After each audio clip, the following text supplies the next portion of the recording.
कभी हम भी खूबसूरत थे, किताबों में बसी खुशबू के मैनद, सांस साकिन थी। भौसेन कहे लफ्ज़ों से तस्वीरें बनाते थे। परिंदों के परों पर नज़म लिख के दूर की झीलों में बसने वाले लोगों को सुनाते थे। जो हमसे दूर थे लेकिन हमारे पास रहते थे। नए दिन की मुसाफत जब किरण के साथ आंगन में उतरती थी तो हम कहते थे, अम्मी तितलियों पर कितने खूबसूरत हैं,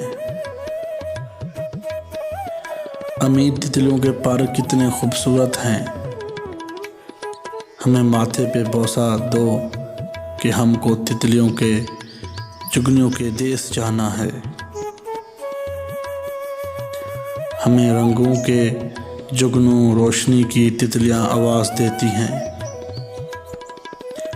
हमें रंगों के जुगनू रोशनियों की तितलियां आवाज़ देती हैं।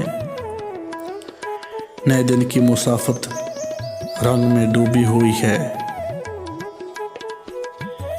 खिड़की से बुलाती है, हमें माथे पे बोसा दो, हमें माथे पे बोसा दो, हमें माथे पे बोसा दो।